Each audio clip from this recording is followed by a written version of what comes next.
بعد الحلقة اللي فاتت ناس كتير بعتولي قصصهم. بصراحة ما كنتش متخيل إن في العدد ده كله عاش حاجات بالشكل ده. كل رسالة كنت بقراها كنت بحس إن في حاجة غريبة مشتركة بينهم، تفاصيل صغيرة كده، نفس الإحساس، نفس الجو اللي كان في الحلقة الأولى. فقلت خلاص، لازم نكمل. طالما في ناس لسه بتشوف ولسه بتحس ولسه بتسمع اللي ما يتشافش، يبقى لازم نفتح الملف تاني. وده الجزء التاني من القصص الحقيقية. المرة دي القصص مش من الإنترنت، المرة دي منكم انتوا. جاهز كوباية القرفة بلبن وتعالالي.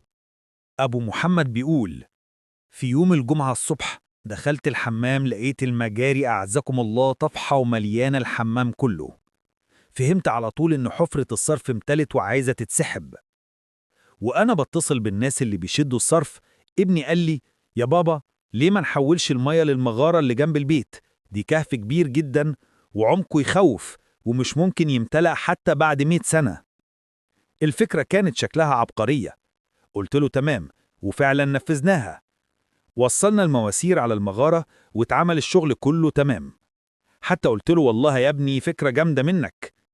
ما كنتش أعرف إن اللي عملناه ده هيجيب لنا كارثة. بالليل وهو قاعد مع عيلته بيتسامروا، سمعوا حد بيخبط على الباب، خبطات هادية ووافقة كده، كأن اللي بيخبط عارف هو جاي لمين.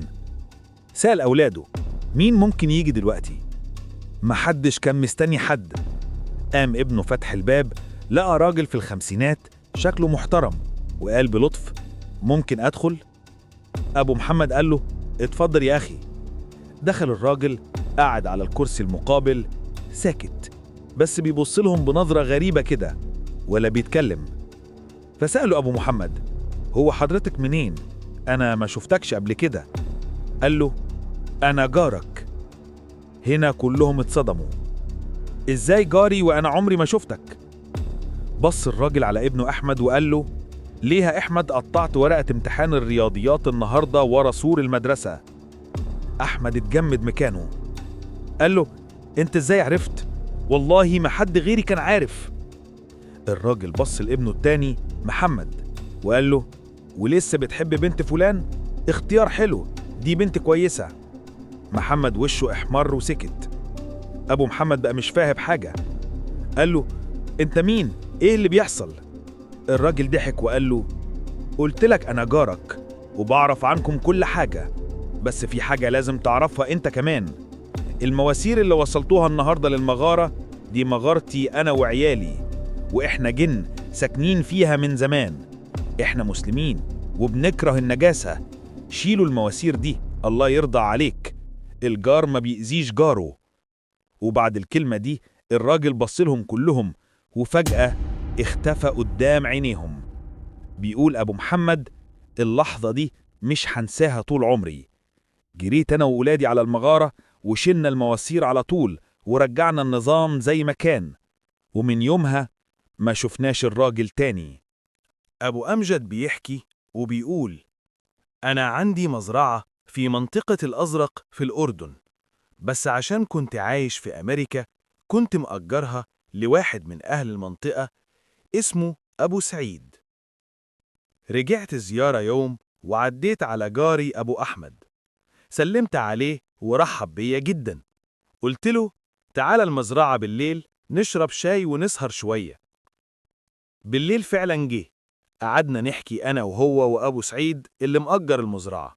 وفجأة أبو سعيد قال لي: والله يا أبو أمجد، كل ليلة بيجيلي راجل من المزرعة اللي جنبنا، شكله قصير كده، بنقعد نحكي مع بعض طول الليل. راجل ظريف جدا. أنا استغربت وسألته: طب عرفته مين؟ قال لي: بيقول لي إنه ساكن هناك. بصيت لأبو أحمد وسألته: هو المزرعة اللي جنبنا دي مش بتاعتك أنت؟ قال لي: أيوة بتاعتي. فسألنا أبو سعيد يوصف الراجل. أول ما وصفه أبو أحمد وشه اتغير وبقى شاحب جدا. قلت له: مالك؟ قال لي: اللي بيحكي لك عنه ده، الراجل ده كان المزارع اللي شغال عندي، بس مات من 2 سنين. وساعتها كلنا سكتنا وبقينا نبص لبعض مش مصدقين. واللي عرفناه بعد كده إن اللي كان بيزور أبو سعيد كل ليلة ما كانش بني آدم خالص. بيقول أسامة: خالتي كانت ساكنة في محافظتنا، وبعد جوازها ب3 سنين سافرت مع جوزها لمحافظة تانية وسابت بيتها القديم فاضي. بعد سنين قالت إنها جاية تزورنا وتقعد شهر، فجهزنا لها بيتها علشان تنام فيه. وصلت واتعشت معانا، ولما قلنا لها تبات عندنا رفضت وقالت هتروح بيتها القديم. حوالي الساعة 2 بالليل سمعنا خبط جامد على الباب. فتحنا لقيناها واقفة مرعوبة وعينيها مليانة خوف. قالت إنها لما دخلت بيتها حاولت تنام بس حست بخنقة. فتحت الشباك اللي بيطل على الجنينة، وبعد شوية سمعت صوت حصان جاي من بره. لما بصت شافت طفل صغير لونه اسود كالفحم بيضحك، بس صوت ضحكه كأنه صهيل حصان. بتقول: من كتر سواده ما كنتش شايفة غير سنانه البيضة وعينيه الواسعة. صرخت وفضلت تقول بسم الله، وساعتها شفته وهو بيتبخر قدامها زي الدخان. جريت من البيت على طول وجت لنا، وتاني يوم سابت المحافظة كلها وقالت مش هتقعد في البيت ده تاني أبداً. ريم من مصر بتقول: قصتي بدأت من حوالي 2 سنين. أنا عندي 22 سنة وساكنة مع أمي وأختي الصغيرة. في الأول كنت بسمع خطوات في البيت بالليل وأنا الوحيدة اللي صاحية. كنت بحاول أتجاهل، أقول لنفسي يمكن وهم، يمكن خيالي، مش عايز أخوف أمي ولا أختي. بس اللي كان بيحصل جوه الدولاب خلاني أتوتر. كنت بسمع أصوات، خبط خفيف زي حد بيتحرك جواه، بس لما أفتح الدولاب ما كانش فيه أي حاجة. لحد اليوم اللي عمري ما هنساه. كنت تعبانة جدا وقررت أنام شوية. حطيت راسي على المخدة ومسكت البطانية عشان أتدفى، بس قبل ما ألحق أغطي نفسي حسيت إن في حاجة هي اللي غطتني.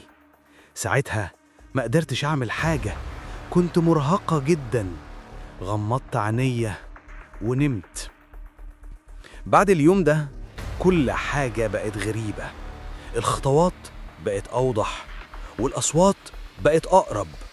وفي يوم وأنا قاعدة على السرير بتفرج على الفيس حسيت بحاجة بتلمس رجلي وبعدين بتتحرك عليا بالتدريج.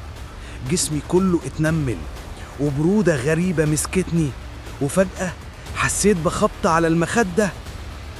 قمت مفزوع، قريت قرآن واستعذت بالله.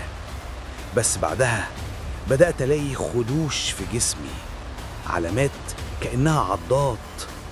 قريت كتير عن الجن والعمار، بس ما فهمتش ليه أنا بالذات، ولا ليه كل ما حد يتقدم لي قبل ما يجي البيت كل حاجة بتبوظ. مش عارفة، بس في حاجة غلط، وفي إحساس مرعب إني مش لوحدي في البيت. عبد الله من السعودية بيقول: بصراحة أنا نادر جدا ما بيحصل لي مواقف مرعبة، بس اللي حصل المرة دي مستحيل أنساه. سنة 2004 أنا وأهلي كسبنا إقامة يومين ببلاش في شاليه في منطقة اسمها العزيزية. المكان كان جميل جدا والبحر قريب واتفسحنا واتبسطنا. في تاني ليلة حوالي الساعة 11 كده بالليل حسيت بزهق، قلت أخرج أتمشى شوية. قابلت واحد وسألته لو في مكان ممكن أروحه. قال لي في كافيه فوق على السطح، اركب المصعد اللي هناك هتلاقي شيشة وتلفزيون وبلياردو. الغريب إن المصعد ما كانش جوه الشاليه، كان بره ومن بعيد شكله عامل زي باب محل مش باب أسانسير خالص. المهم دخلت الأسانسير، طلع شوية وفجأة وقف والنور اتقطع. اللحظة دي كانت مرعبة بجد، خصوصا إني سبت الموبايل في الشاليه. قعدت أصرخ وخبط على الزراير، وبعد 3 دقايق كده النور رجع، بس بدل ما يطلع لفوق الأسانسير نزل لتحت لوحده. قلت خلاص، أهم حاجة أخرج، مش مهم طالع ولا نازل. رجعت الشاليه وأنا متوتر، نمت بالعافية. ولما صحيت الصبح حكيت اللي حصل لموظفين المكان. كلهم بصولي باستغراب وقالوا لي إزاي ده؟ الأسانسير ده عطلان بقاله 4 سنين ومفصول عنه بكهرباء أصلا، والكافيه اللي فوق مقفول من ساعتها. ساعتها وقفت مكاني متجمد. يعني أنا كنت فين؟ واللي طلعني ونزلني في الأسانسير ده كان إيه بالظبط؟ واضح إن في حاجات بتحصل حوالينا ملهاش تفسير وملهاش منطق. ناس بتشوف وناس بتسمع، وفي ناس لحد دلوقتي مش قادرة تنسى اللي حصل لها. يمكن تكون صدفة، ويمكن تكون علامة من عالم تاني، عالم إحنا مش شايفينه، بس هو شايفنا كويس جدا. أنا مش هقولك تصدق أو تكذب، بس قبل ما تطفي النور وتنام بص حواليك، يمكن في حدك وانت مش واخد بالك. ولو القصة خوفتك أو عجبتك ما تنساش تعمل لايك وتشترك في القناة، علشان لسه في تجارب تانية أغرب وأرعب من اللي سمعتوه النهاردة. ولو عندك قصة حقيقية حصلت لك أو لحد تعرفه اكتبها لينا في الكومنتات، ويمكن تكون هي القصة الجاية اللي نحكيها هنا.